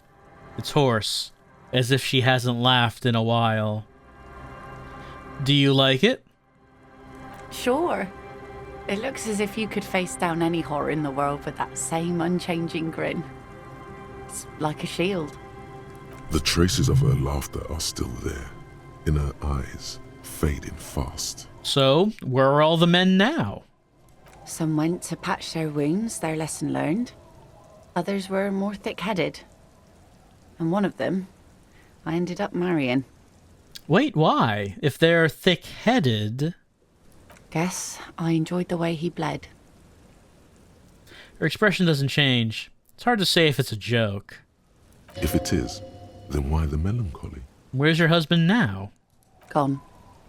The harbour seawall endures the wash of the freezing waves. Many things wash up against it and onto the beaches of Revachol. Some inanimate, some just no longer alive. You shudder. Gone where? To the waves. The sea took him. It was a long time ago. That's bad. What happened? Who knows? Maybe he fell over. He didn't respect the sea. Went out there, drunk like a skunk, and sure enough, one day the boat was found floating empty. The bloated corpse turned up 2 weeks later. Now, before you tell me how sorry you are for my loss, know that it was 4 years ago, and I've moved on. There's only so much mourning you can do for a drunk with sinewy muscles. She really liked those muscles, though. It's in the way she pronounces sinewy. Yeah. Death is nothing. I shit on death. I don't. But us working folk don't have the luxury to be bedsick with melancholy. I buried him, mourned for an appropriate amount of time, and went on. Life didn't really change that much for me and the kids. She glances at the village where 2 little kids are playing with what look like rocks. This is neither a touchy nor a very interesting topic for her. She looks like she's ready to go on a date with another, better, drunk. Ask her. Both of you could need some action. Oh, I don't know electrochemistry. 3%. Let's see. Kim's presence makes it awkward. Don't know a good spot yet. Explore the coast. Dress code. Man of charms. We need to find a good spot? I guess we could find a good spot. Or we could see what it's like when we fail. Oh yes, she does. You need to get your drink on. There is no other way for human beings to procreate.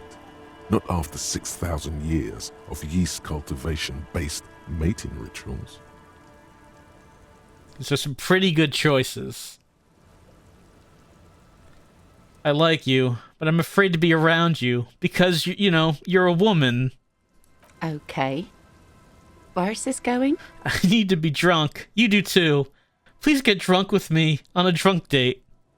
Absurdly and pointedly phrased. You can be quite funny, officer. Anyway, what did you want? She doesn't even understand you asked her out. Perhaps you're too sober to pull it off right now. Try again later. Yes, that must be the problem. That's my motor carriage in the sea, by the way. Oh. That's good to know, I guess. Why is it in the sea? An official investigation has been launched by me to determine just that, ma'am. That's great. Until then, you should maybe start thinking about the funeral. Sire, she doth not believe it wasn't you. You're suggesting we honor the carcass of my former motor carriage? Aye. Feels deserved, don't you think? Falling in the line of duty like that and all? What an odd thought. Maybe I should. Why odd? Our things are a part of our life world. They're made with our human sweat and they share human history. We should care about them as we care about humans. To some extent, at least. Alright, I'm in. But organizing a funeral takes a lot of time and effort, doesn't it? Oh yeah? You won't even be able to get it out of the water before early June. And where are you going to bury it? Who to invite? What music to play at the wake? I have just the tape right here. Take it from someone who's been through a few funerals. It's easiest to just leave them there and let nature take care of it.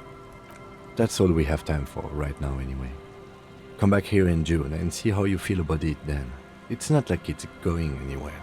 It's a pity we don't get to do more frivolous side activities, like rejuvenate the doomed commercial area, or... Yes, that is a pity.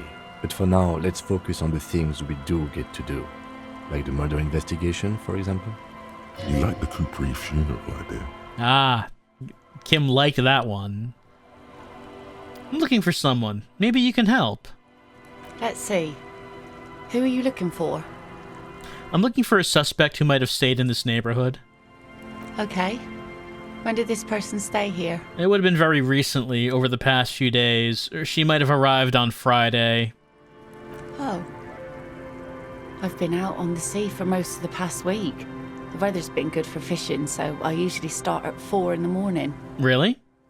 Yes, that's the optimal time. Got to make the most of the calm. I've been sleeping like a corpse after. The sea really takes its toll. Now I'm just waiting for the wind to settle to get out there again. Sorry I couldn't help you out. Maybe I can help you find someone else. Well, I am looking for missing cryptozoologists. I don't think I know what these are.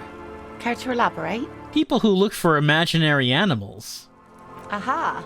Like snowmen. Snowmen? I haven't heard of those. 2 odd guys have been wandering around here, nose in sand, talking nonsense about snowmen and the like. Wait, the like? Right. Not only snowmen, also green men, monkey men burning rhinos. You get the picture. Where did they go? I don't really know. Further down the peninsula, I guess. I mean, that's where they were heading. Who else are you looking for besides snowmen? Well, not anyone else right now. Well, how can I assist you then, officer? Alright, so it sounds like they went further down the peninsula. What do you do around here? Like I said, fish mostly. Sail the waves, take care of the kids, pick nets. Right now I'm tarring a little skiff. What else? I sell the fish to people in the Delta to serve at their fancy restaurants. Authentic Insular Indian cuisine. Is that enough to make a living? Sometimes I also walk to the beach to see what the sea has given up. The sea is full of surprises. Interesting. What have you found? Wood, pieces of glass. Every once in a while we see dead bodies. Human, animal, fish, other odd sea creatures. A mine washed ashore once. Bottles, drugs also. Lost cargo in general. Most of the time it's just wood and glass. Mines. Mines. You need mines. What do we need mines for? Well, okay, a mine? The RCM could use a mine. Where is it? Well, the RCM has to wait for another one, because some army folks came by, took it in the middle of the bay and blew it up. The blast was surprisingly timid for such a huge spiky thing. Spiky. Must have been a naval contact mine. So I take it that's your skiff? Sure is. The Sun, I call her, coated with a fresh layer of tar just yesterday. It'll take some time for it to dry, assuming the sunny days continue. Sunny days? Aye. Sunny days. You got a problem with that? No, man. We have no quarrel with sunny days. Good. It would have been bad news had it turned out it wasn't a sunny day. Bad news for the skiff, bad news for the nets, bad news for the kids. There's a moment's silence. She looks at the slushy snow melt on the yellow belly of the boat. When do you think it'll be ready? There's something we might have to check out on one of the islands. The origin of a shot. Shot, huh? The boat will be ready when the sea turns and the winds settle. You can't command the weather, officer. Waves wash the sand. A skiff moves across the mirror-smooth sea, far away from here. A lone passenger, a fast sloop in the distance. White sails. It is true, we do need to go to those 3 points that we were guessing the shot could have come from. Seemed like the odds were long that the shot actually came from any of those points, but we should investigate them. Wow, so someone's been a little boring. What? Yes, my standard liege. Someone's seen all sorts of wild ideas pop off and thought, I'll take the boring one. The regular, please. The brown. Kim, am I boring? You? I wouldn't worry about that. See? You're so regular and vinyl brown. He doesn't even want to talk to you about it. I'm just trying to do my job. No need for extravagance. Of course you do. Let's get right to it. My lord's coppo type is regular cop. I'll let everyone know. I'll send out a telefax. Oh, whoa, wait. This will be my capo type now? Yes, the type of cop you are, sire. Think of it as a caste, a class even, a nation of regular law officials that you belong to. It comes, of course, with the usual benefits. Well, why not? Send out the telefax then. I'm not ashamed. Done and done. No actual communiques will be sent, of course. That would be too dramatic. Okay, it appears that we have gotten 2 new thoughts. First, there was Bringer of the Law, Lawjaw. Temporary research bonus, -1 rhetoric because of weird jaw. 2 hours, 55 minutes. Hey, so a little observation. It's all cool, man. Don't freak out. But every time you say, I am the law, and you say it a lot, it's basically hello for you. Your jaw does this weird thing. It sort of shifts sideways, hanging off your face at a jaunty angle, while the word law sounds oddly guttural and low. It's strange. You wouldn't notice it, but after saying you're the law 80,000 times, the question does come up, why do you have law jaw? That's interesting. I don't know, maybe would this boost our authority, possibly? Don't know. Then there's also regular law official. Let's see, temporary research bonus, -2 to Inland Empire. Nothing funky. Research time, 1 hour, 20 minutes. Okay, so it looks like you've got a bit of the normal in you, a touch of the regular. 4 grams of Johnny Normal Cop. Who would have thunk it? You, the extremist of all the cops. You've said some pretty boring things back there, and now you have 2 choices. You can either leave it behind and forget about it, or you can try to utilize your normalcy, internalize it, get a touch of vanilla back into the herring-flavored egg and licorice ice cream of your mind. Wow, have I really been that regular? I guess I have been in recent memory, I suppose. Well, once we get another skill point, we'll have to decide what skill we're forgetting so we can internalize one of these things. Once that happens. It's getting late, and it's snowing. Time to call it a day. I guess. It's been 2 a.m. for like 3 hours now. Good night, Kim. Good night, officer. We'll meet in front of the shack in the morning. Enter the shack.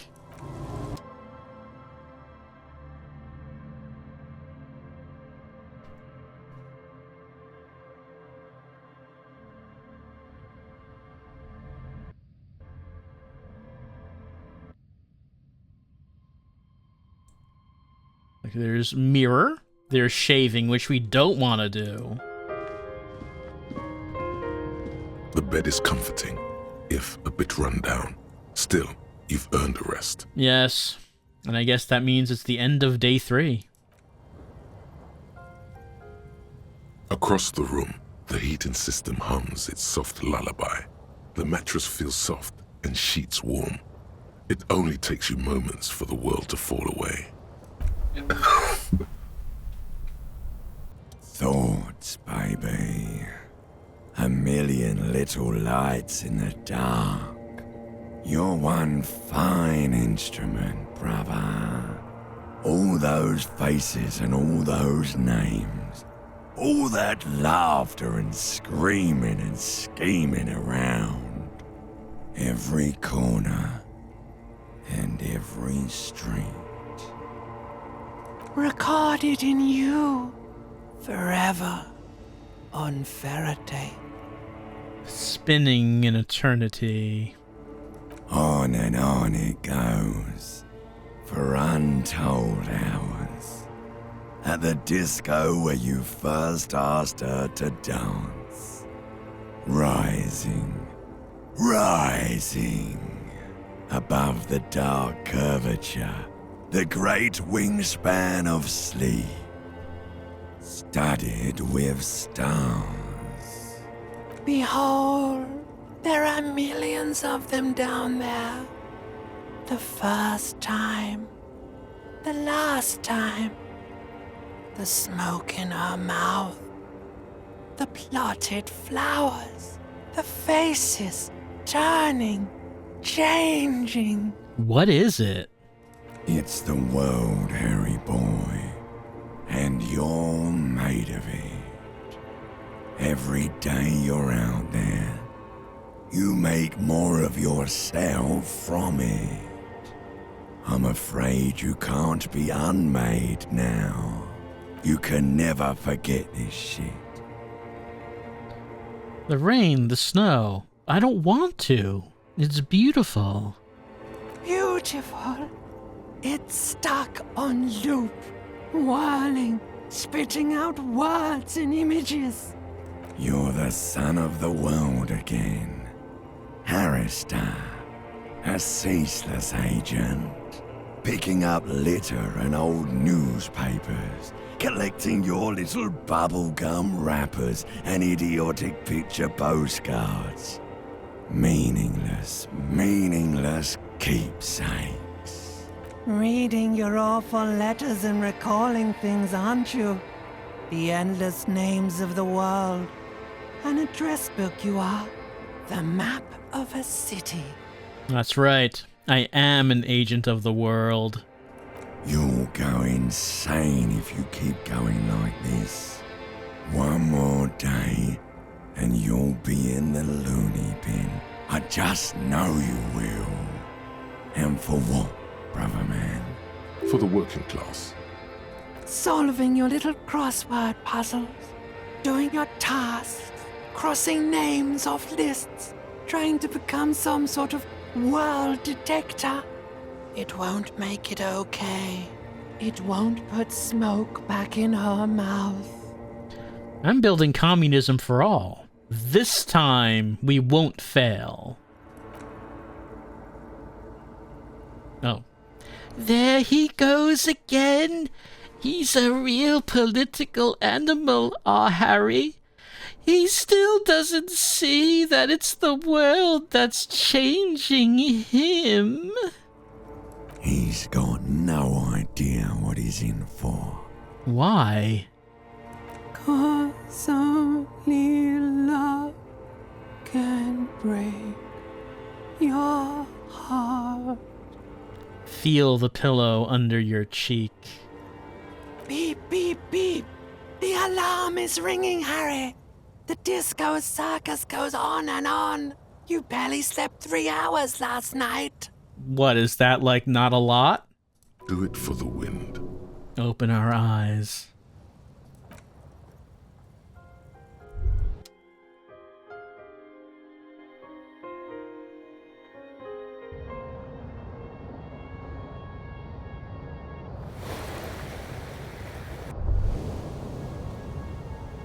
Rise and shine, comrade.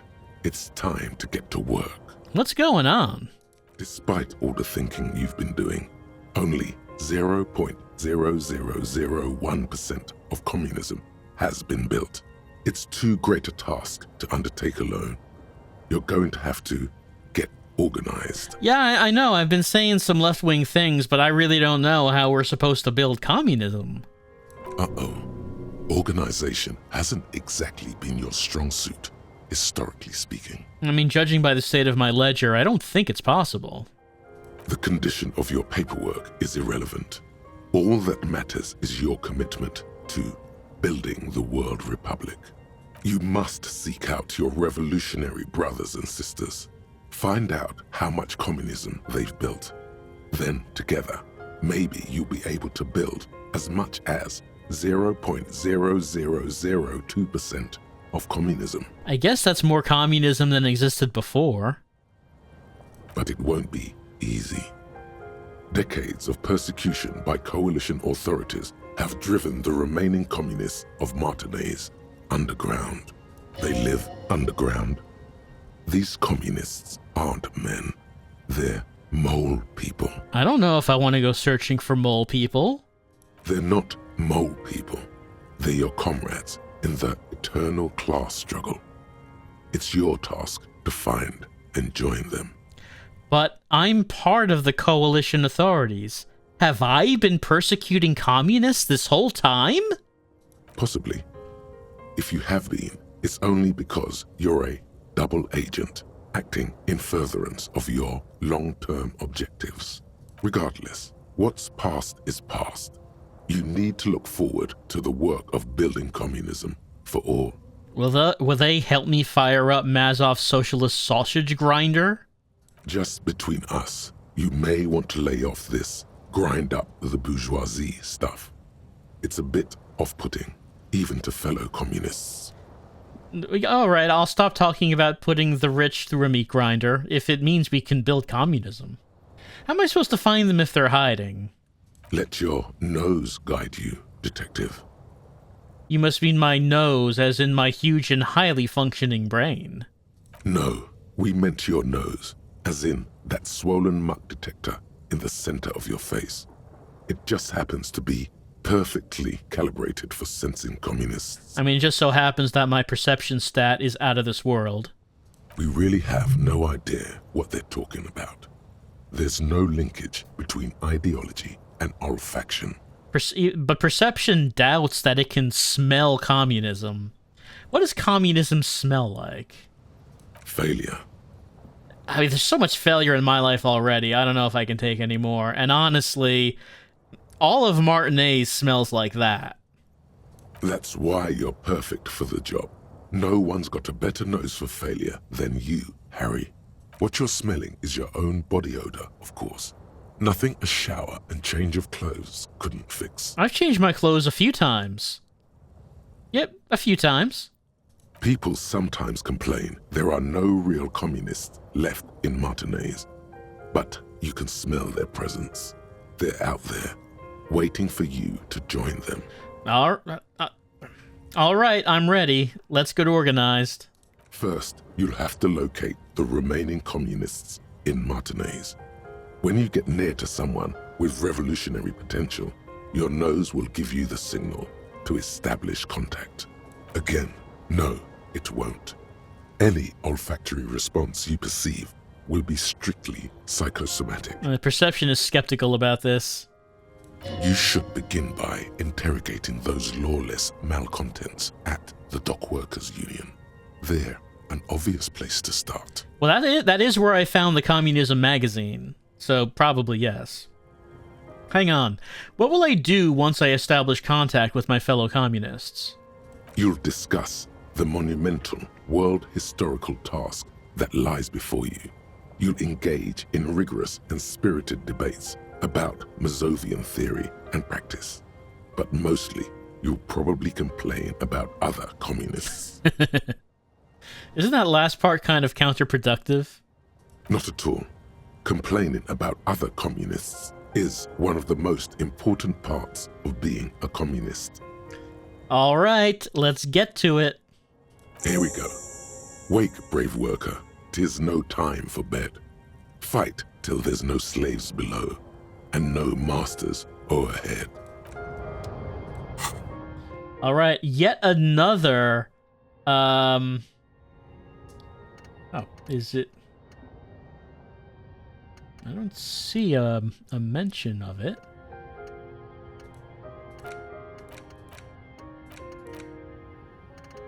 Was that not what I thought it was? I thought it was internalizing a thought, but no, it's actually a quest. Okay. You can't build communism alone. It's time to join your revolutionary brethren, develop your political consciousness, and put Mazovian theory into practice. But where have all the communists gone? Roam the streets to sniff out some comrades. Well, I guess this particular quest is probably going to make this thought worthwhile, because if we actually do this, we're probably going to be talking about a lot of left-wing options, which would rack up the XP. So maybe it's worthwhile to keep this thought if we're going to do this quest. Well, okay, day 3 is done. Day 4 has started. A day full of possibilities. Possibilities that we might actually investigate the murder case. That there's a possibility of that's going to happen. Maybe. Because this time around, what we did was Hey, Kim. What we did Good morning. How you doing, Kim? Yes? Oh, we have a new option here. Try to smell Kim. The lieutenant's posture becomes rigid and uncomfortable as you lean forward and sniff the area just above his shoulder blade. The lieutenant is fastidious as a cat in matters of his personal upkeep. And yet, in the folds of his jacket, you can just perceive the stale and acrid traces of oil rags, transmission fluid, and brake pads. Wait. There's something else there. Something that sets your GABA receptors aflutter. The lieutenant's aftershave, a common drugstore brand. Strong hints of pine needle. I don't know if pine needle aftershave is communist, though.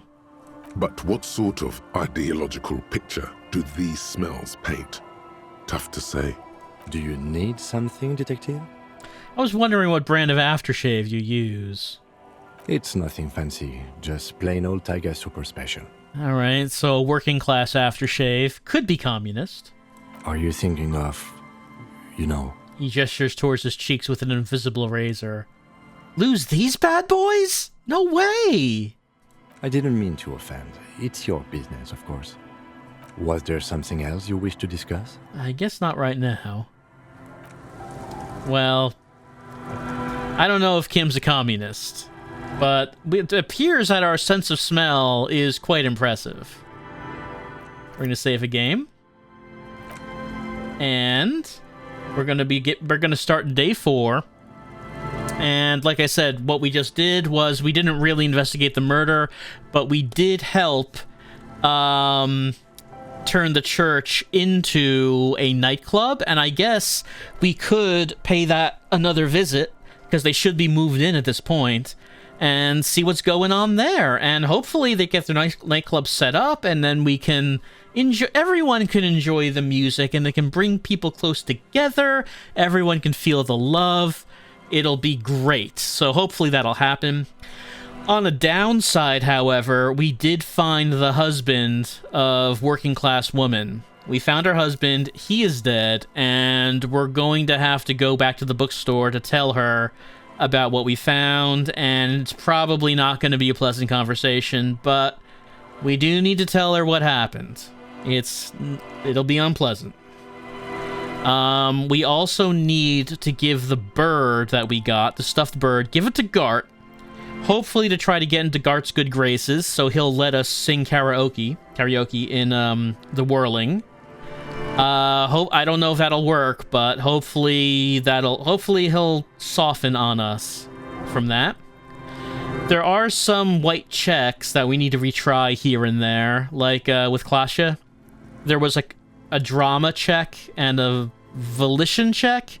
The drama check, we actually stand a much better chance now because our drama has been increased through some clothes since we spoke to her. So that drama check might have a shot at that. Don't know if volition is improved at all though. Of course, Joyce does have a couple of white checks that we failed that we need to pass. I mean, those are the two things that come to mind, but of course our quest log does let us know all about the white checks that we need to do. Oh, Man from Yamdal series. That's right. We need to go to the bookstore, and we need to buy some stuff. There are things that we need to buy.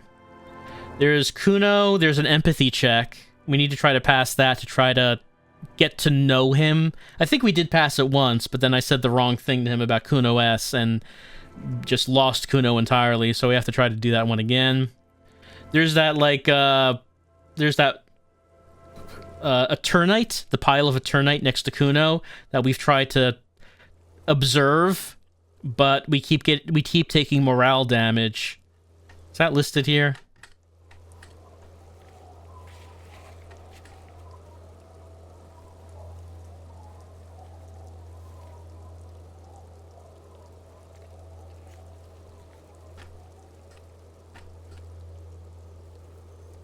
Maybe it's backyard wall. Not sure if that's the one that I'm thinking of.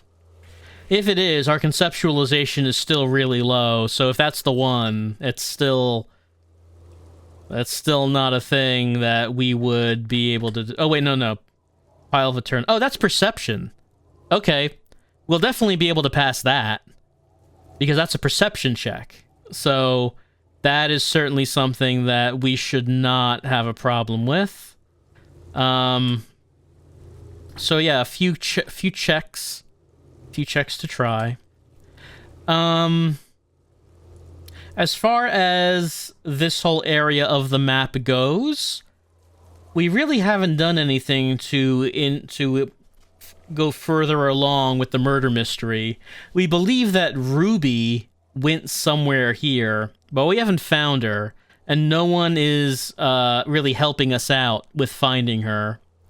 However, the person that we met, assuming that the weather is good enough to go out on the boat, can help us to go to a place that we suspect the bullet might have been fired from. So that could be something we could do to, you know, further on in the case.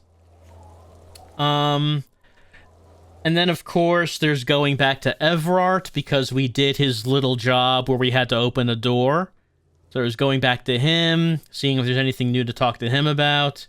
So yeah, as always, there is a lot to do. As always, there is a lot of stuff to do wherever we go. There's certainly no shortage. So... Oh, and also... No, not that. There's also this visual calculus check in the church. That seems like it's important, because Harry is suspecting that he might have been in the church before, so probably we'll want to know about that stained glass window, but visual calculus is low. But... So, those are the few of the things that we're going to be trying next time as we attempt to make progress in the case, but more likely we will make progress in side quests that may or may not have anything to do with the case. We will see. Oh, and what thoughts are we internalizing right now? We're almost done with Fairweather T500. Soon we will know the secrets of the armor. And then, of course, Wasteland of Reality, which is to go sober. It'll be a while. That one will be a while. So, we will continue on with Disco Elysium.